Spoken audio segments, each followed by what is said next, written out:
नमस्कार प्रिय साथियों। बहुत बहुत स्वागत है, बहुत बहुत अभिनंदन है आपका अपने YouTube चैनल अमृत ज्ञान में।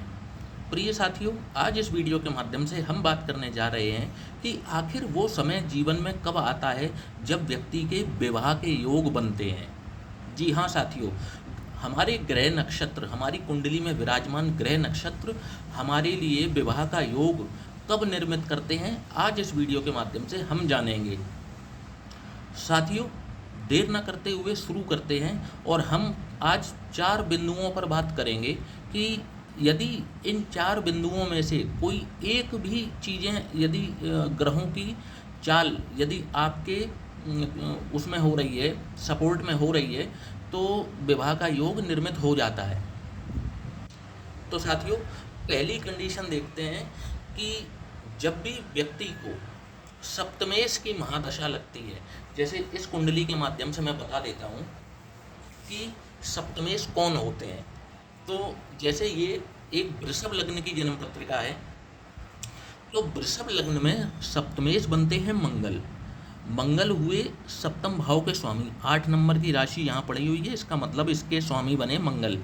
जब भी मंगल की महादशा चलेगी ऐसे व्यक्ति के ऊपर, अब देखिए एक चीज़ सोचने वाली है कि विवाह की भी एक आयु होती है, एक औसत आयु होती है, जो कि कई मामलों में यदि देखा जाए तो वैसे तो विवाह जो है वो 21-22 वर्ष की उम्र में भी हो जाते हैं, परंतु आज का जो ट्रेंड चल रहा है वो मैं एक औसत एज बता देता हूँ कि 25 साल से लेकर के 23 साल से लेकर के 30-32 साल की एज तक को एक आइडल एज कहा जाता है कि इस बीच जो है विवाह हो जाना चाहिए।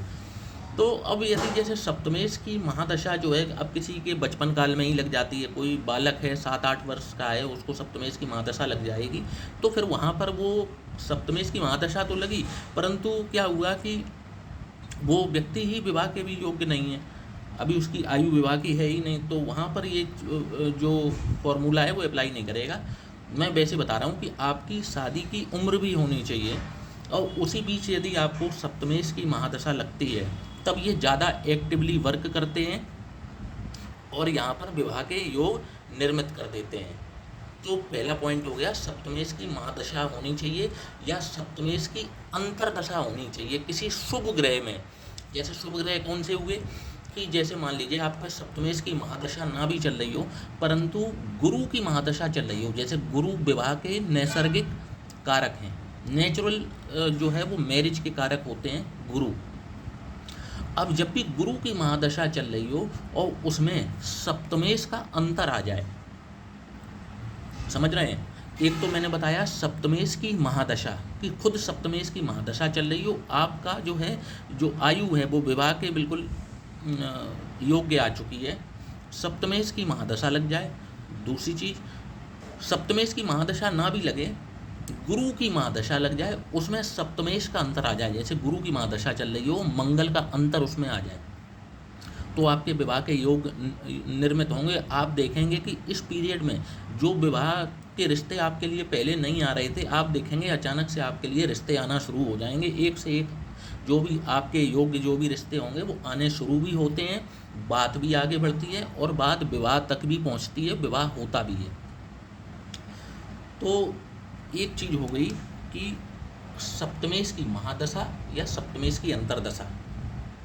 अब दूसरी चीज़ देख लेते हैं कि आपके सप्तम स्थान में जो भी ग्रह बैठे हों, लेकिन वो ग्रह शुभ होने चाहिए। इन 4 ग्रहों को मैंने लिख दिया है, चंद्रमा, गुरु, शुक्र और बुध। ये 4 ग्रहों में से कोई एक भी आपके सप्तम स्थान पर विराजमान हो और इन्हीं की महादशा चल जाए या इन्हीं की अंतरदशा चल जाए। लेकिन इनकी अंतरदशा कब होनी चाहिए? किसी शुभ ग्रह, जैसे मान लीजिए या तो पहले बुध की महादशा लग जाए, जैसे बुध सप्तम स्थान पर है और बुध की आपको महादशा लग गई, या गुरु की जो महादशा आपको चल जाए, चंद्रमा की महादशा लग चल जाए या शुक्र की महादशा चल जाए, पहली चीज़। या इनकी महादशाएं ना भी चलें तो इनकी किसी शुभ ग्रह की दशा में अंतरदशा चल जाए। जैसे मान लीजिए शुभ ग्रह होते हैं, जैसे गुरु शुभ ग्रह हैं और गुरु में ही बुध का अंतर चल जाए, गुरु मान लीजिए यहाँ प्लेस्ड नहीं भी होते, परंतु गुरु की महादशा चल जाती और इनमें से किसी का अंतर उसमें आ जाता सप्तम भाव में बैठे ग्रह का, तो भी आपको जो है विवाह के जो हैं योग निर्मित होते हैं। ठीक है, योग क्या मतलब आप प्रबल योग निर्मित होते हैं और ज़्यादातर मामलों में ऐसे व्यक्ति का अगर सही आयु है तो विवाह हो जाता है। तो दूसरा हो गया सप्तम भाव में बैठे ग्रह की दशा में। ठीक है, इसके बाद में तीसरा मैं आपको फॉर्मूला बता देता हूँ। जब भी गुरु द्वितीय भाव से, पंचम भाव से, सप्तम भाव से, नवम भाव से या फिर एकादश भाव से, जब भी इन 5 भावों से गोचर करेंगे, अपने गोचर कुंडली में जब गुरु गोचर करेंगे, जैसे कि मैं बता देता हूँ, आपकी राशि बनती है, जैसे मान लीजिए आपकी राशि मान लीजिए वृषभ है, जैसे ये वृषभ लग्न दिख रही है। अब यहाँ पर अगर मैं चंद्रमा को भी बैठा दूँ तो आपकी राशि भी वृषभ बन गई। ठीक है, अब जब भी गुरु आपकी राशि से गोचर करेंगे, कहने का मतलब है आप वृषभ राशि वाले हैं।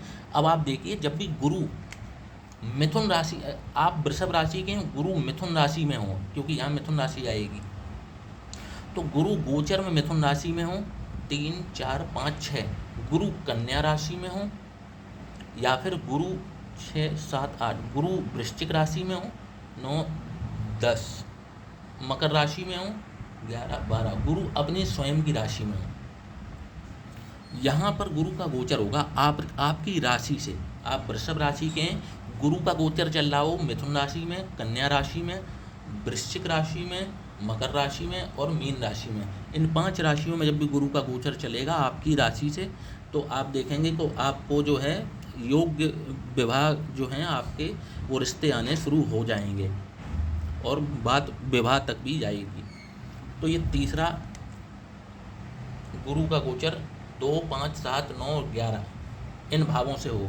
अब एक लास्ट में बताता हूँ, उसको ज़रा गौर से समझिएगा। अब उसके लिए मैं यहाँ पर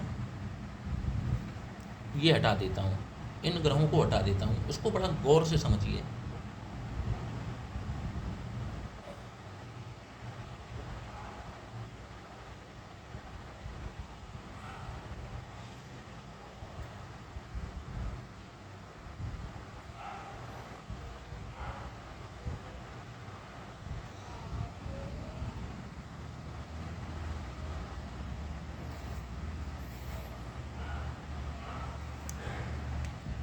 जैसे मान लीजिए कभी क्या है, ऐसा भी होता है कि आपके ऊपर ना तो सप्तमेश की महादशा चल रही है, ना अंतर चल रहा है, ना गुरु का गोचर चल रहा है। ठीक है, अब आप ये देखेंगे कि आपके ऊपर यदि राहु की अंतरदशा चल रही हो या महादशा भी चल रही हो, गौर से सुनिए, क्या राहु भी विवाह के कारक हैं, विवाह करा देते हैं। हालांकि इनके समय में जो विवाह होते हैं वो उनमें दिक्कत आती है, लेकिन मैं अभी फॉर्मूला बता देता हूँ कि जब भी राहु की महादशा या अंतरदशा चल रही हो आपके ऊपर, ठीक है, और राहु बैठे हों सप्तमेश के नक्षत्र में, ये पॉइंट है कि ये नक्षत्र जैसे मंगल है, मंगल का नक्षत्र कौन सा हुआ, जैसे मंगल का मृगशिरा नक्षत्र मंगल पे ही आता है, धनिष्ठा नक्षत्र जो है मंगल पे ही आता है। ठीक है, मंगल का ही होता है, उसके नक्षत्र लॉर्ड मंगल ही बनते हैं। और अब क्या है कि राहु बैठ जाए मृगशिरा में या फिर बैठ जाए किसमें, धनिष्ठा में, धनिष्ठा नक्षत्र में बैठ जाए राहु। ये आपको नक्षत्र चेक करने पड़ेंगे कि आपका राहु कहाँ है।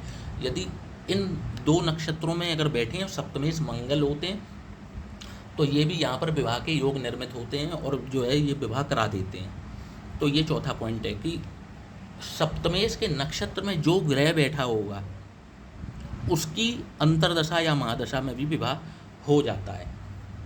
तो साथियों, आज हमने विवाह के 4 पॉइंट्स ये जो हैं वो शेयर किए आपसे। यदि वीडियो अच्छा लगा हो तो चैनल को सब्सक्राइब और वीडियो को लाइक करना ना भूलिएगा। इसी के साथ अब वीडियो को समाप्त करने का समय आ चला है। जय श्री राम।